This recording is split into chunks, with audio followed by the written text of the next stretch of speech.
Bienvenidos a esta serie de videos de física. La vez anterior nos quedamos hablando de los valores escalares y nos tocaba ahora hablar sobre los vectores. Empecemos dando una definición de qué es un vector. Los vectores son una representación de una magnitud física que tiene un origen, magnitud, dirección y sentido.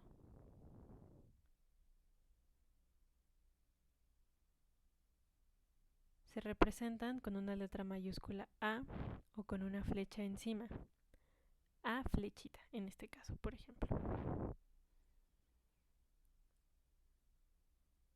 Este tipo de cantidades se utilizan para cuando se requiere conocer la dirección en que se mueve y el sentido del giro.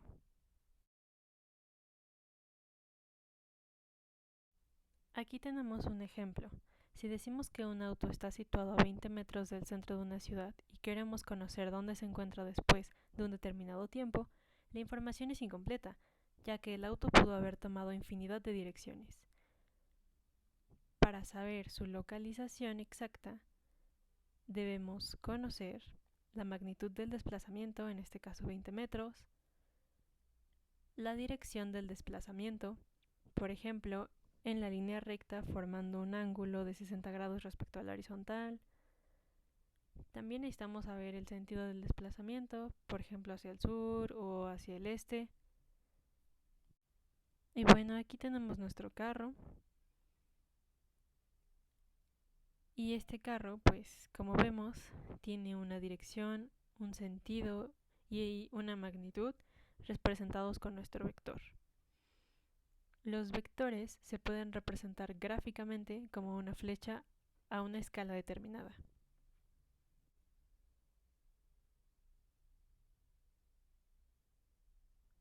La longitud de la flecha representará la magnitud del vector. El ángulo respecto de la horizontal corresponderá a la dirección y la punta será el sentido.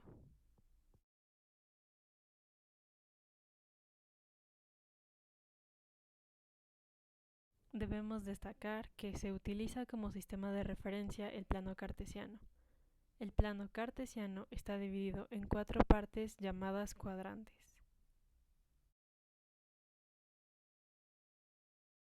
Dichos cuadrantes del plano cartesiano se enumeran de la siguiente manera. Los cuadrantes siempre van enumerados en sentido contrario a las manecillas del reloj, comenzando con el de la parte superior derecha, que servirá de referencia para la dirección de la medida de los ángulos. Aquí tenemos el primer cuadrante, el segundo cuadrante, el tercer cuadrante,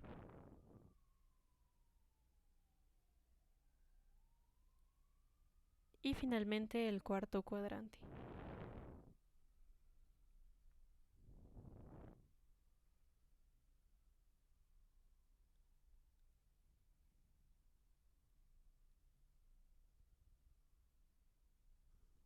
El eje horizontal o eje de las abscisas es el eje X.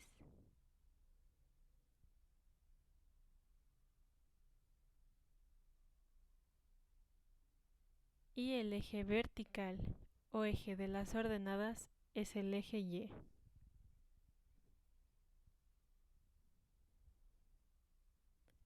También es útil guiarnos con los puntos cardinales norte, sur, este y oeste indicados en el plano cartesiano. Si tomamos el eje de las abscisas como el 0, en el norte tenemos 90 grados, en el oeste tenemos 180 grados y en el sur tenemos 270 grados. Finalmente, el centro es el origen. Cuando se indique la dirección de un vector en relación a los puntos cardinales, tomamos la primera expresión para la dirección y la segunda para el sentido, como sigue. Aquí tenemos 60 grados al norte del este. Esto quiere decir que es el noreste.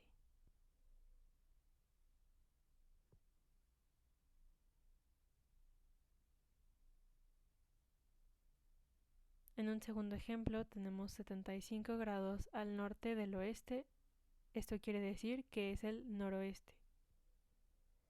Finalmente tenemos 40 grados al sur del este, que sería el sureste. Los ejes no necesariamente los veremos siempre de la misma manera.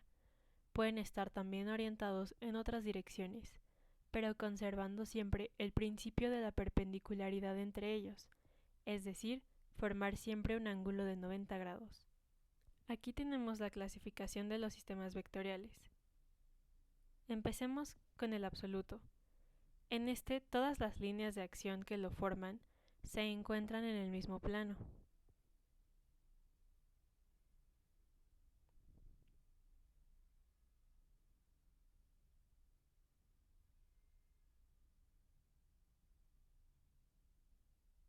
El segundo tipo son los no coplanares. Esto quiere decir que las líneas de acción se encuentran en diferentes planos.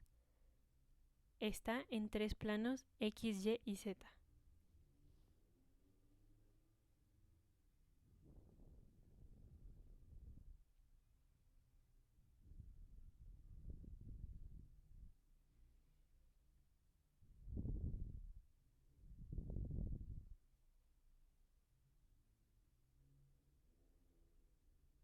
El tercer tipo son los colineales. En este tipo, todas las líneas de acción que lo forman se encuentran sobre una misma línea de acción.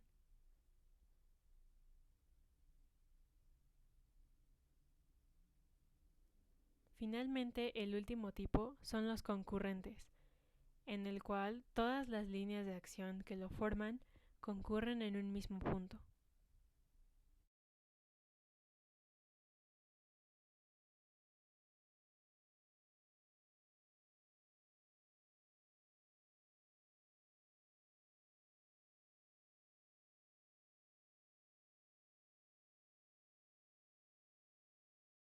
Pasemos a otro tema.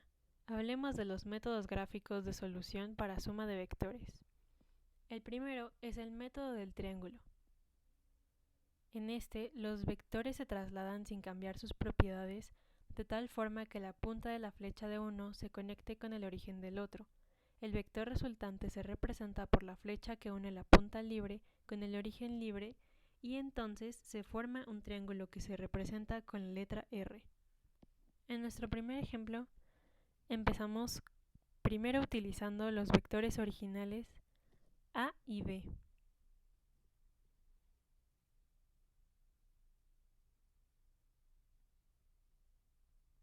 A continuación, vamos a posicionar el vector A en el origen.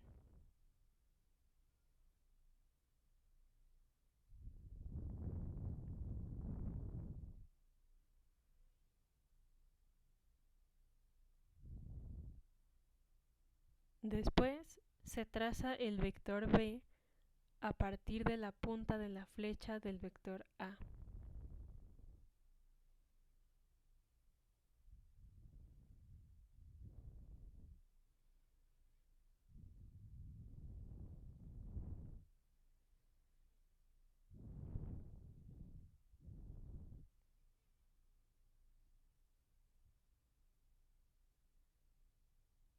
Aquí no tengo mucho espacio, entonces vamos a mover esto más para abajo.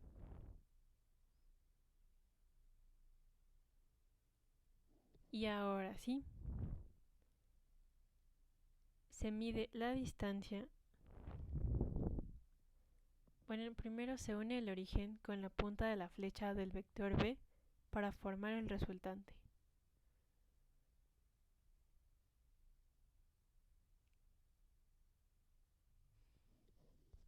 Podemos notar que este resultante tiene un ángulo con respecto a la horizontal. Este ángulo θr representa la dirección de R.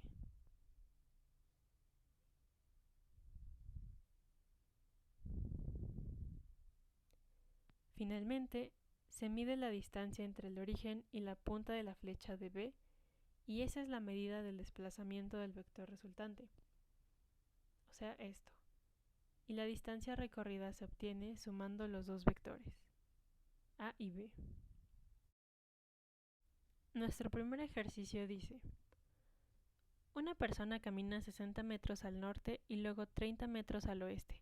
¿Cuál fue su desplazamiento y qué distancia recorrió? Entonces trabajemos en la solución. Se traza el desplazamiento del vector A hacia el norte partiendo del origen. Este es nuestro primer paso. Entonces se nos dijo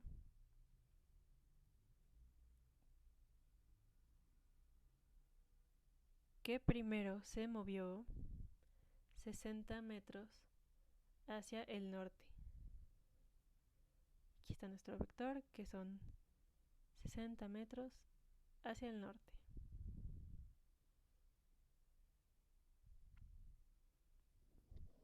Después se traza el desplazamiento del vector B al oeste a partir de la punta de la flecha del vector A. ¿Esto qué quiere decir? Tenemos nuestros ejes y ya sabíamos primero que se movió 60 metros al norte.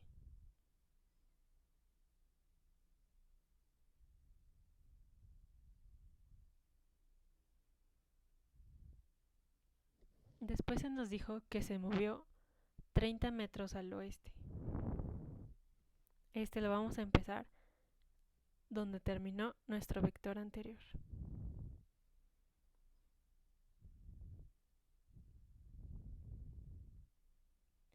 A continuación se traza la resultante a partir del origen y hasta llegar a la punta de la flecha del vector B, y se mide el vector resultante. La distancia que recorrió esta persona fue de 60 metros más 30 metros. Esto nos da un total de 90 metros.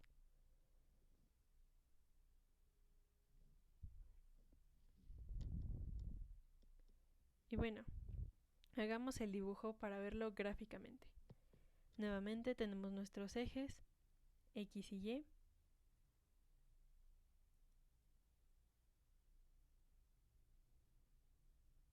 Sabemos que primero se fue 60 metros al norte, después 30 metros al oeste, y vamos a trazar nuestra línea desde el origen hasta el final de nuestro segundo vector. Como podemos notar, nos queda esta figura de triángulo. Pero ¿qué pasa cuando tienes muchos vectores? Bueno, este es el método del polígono. Es la extensión del método del triángulo. Aquí se dibujan los vectores para colocar la punta de uno con el origen del otro, como en un tren, y la resultante es el vector que cierra el polígono desde el origen hasta la punta. Es muy importante mencionar que el orden en que se realiza la suma no interesa, pues aunque el polígono resultante tiene forma diferente en cada caso, la resultante final conserva su magnitud, dirección y sentido. Aquí vamos a ejemplificar. Primero se utilizan los vectores originales, digámosle A, B, C y D. Y aquí los dibujamos, tenemos B, con otro color vamos a poner A, luego vamos a tener, bueno, este color no se ve, entonces vamos a cambiarlo. Tenemos D y tenemos C. Estos son unos vectores cualquiera. Empezamos posicionando nuestro primer vector, en este caso le diremos A, en el origen. Vamos a tomarlo de aquí arriba para que se vea exactamente igual. Entonces posicionamos el vector A en el origen. A continuación se traza el vector B a partir de la punta de la flecha del vector A.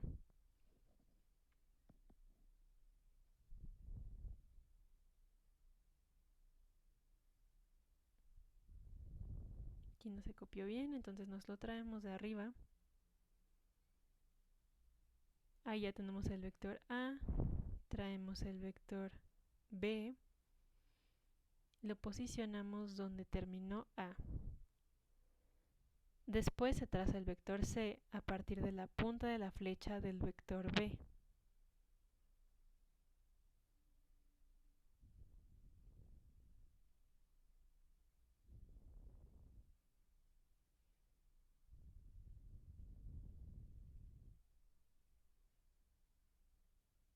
Ahí está, como ven, va siguiendo, empieza uno cuando termina otro. Va siguiendo esta forma como una especie de tren. Y ahora se traza el vector D a partir de la punta de la flecha del vector C.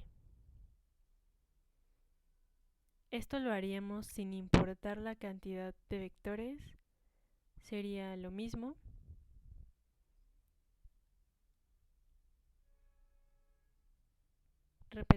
Seguiríamos haciendo y repitiendo este mismo proceso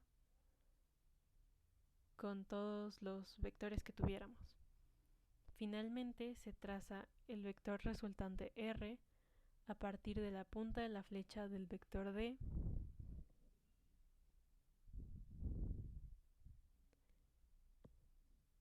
Esto lo mandamos al origen.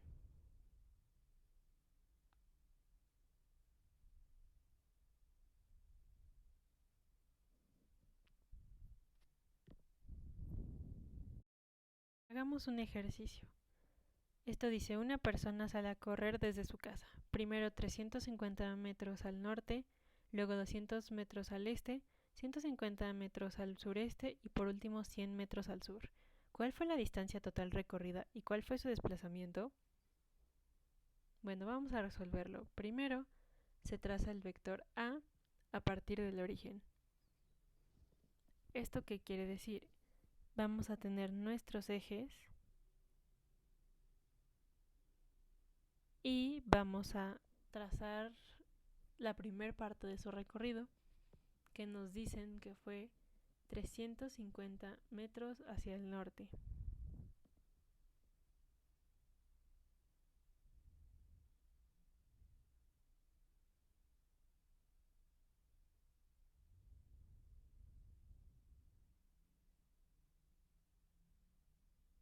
Y aquí a nuestros ejes le vamos a indicar como norte, sur, este y oeste. Después se traza el vector B a partir de la punta del vector A. Entonces habíamos empezado con 350 metros al norte y seguimos después hacia el este con 200 metros. Aquí notamos que nuestro segundo vector inicia donde terminó nuestro primer vector. Ahora se traza el vector C a partir de la punta de la flecha del vector B. Recordemos que el sureste es 45 grados al sur del este. Entonces teníamos que primero la persona cuando salió de su casa fue 350 metros al norte, 200 metros al este y ahora 150 metros al sureste.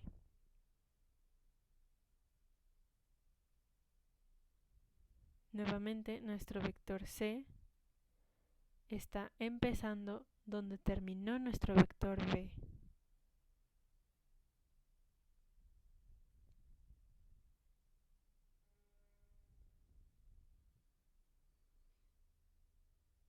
Ahora se traza el vector D a partir de la punta de la flecha del vector C.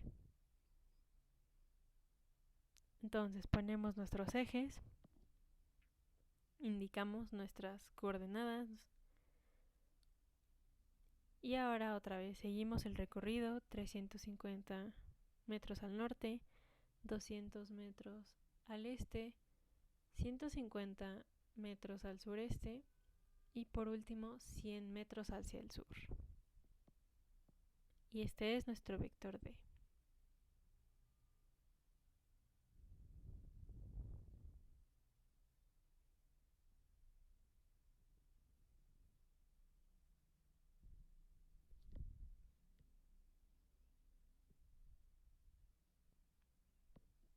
Para terminar, se traza el vector resultante R a partir de la punta de la flecha del vector D. Recapitulemos nuestro recorrido: 350 metros al norte, 200 metros al este, 150 metros al sureste, 100 metros hacia el sur. Y ahora trazamos una línea desde nuestro último vector donde terminó hasta el origen. Y si te das cuenta, esto representa exactamente lo mismo del recorrido de la persona. Si dibujamos vector por vector, vemos como que el recorrido por pasos. Pero esa misma distancia se ve representada si simplemente tomamos dónde terminó y lo llevamos hacia el origen, que eso es lo que representa esta flecha como morada.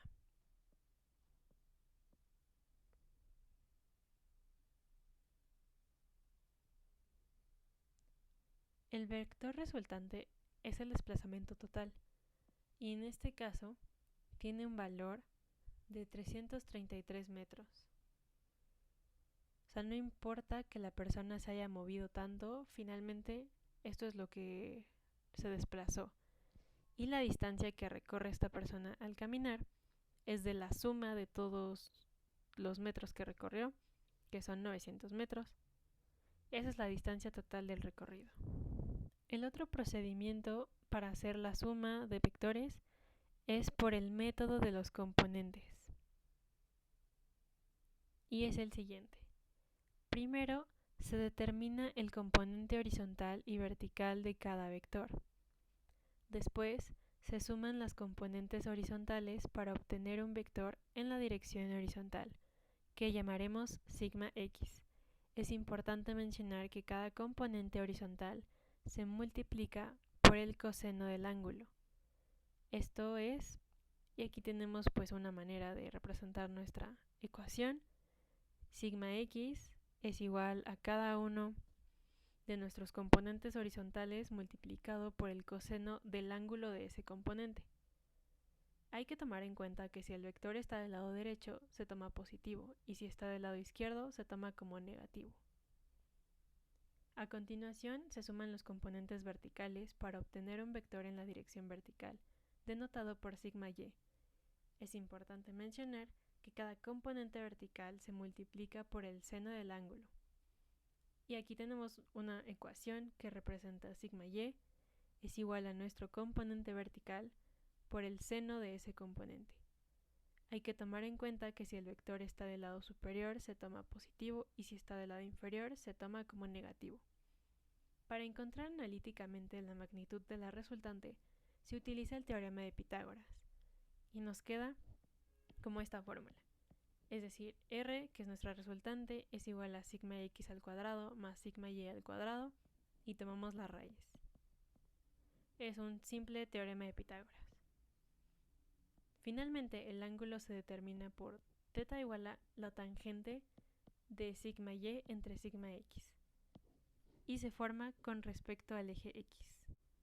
Ahora cerremos con un dato curioso. ¿Sabías que históricamente el estudio del movimiento se remonta a civilizaciones tan antiguas como los egipcios, quienes estudiaban el movimiento de las estrellas que servían para la división de la noche en horas y que estaban asociadas a los guardianes del cielo, encargados de acompañar a los faraones difuntos en su viaje nocturno con Ra, la divinidad solar?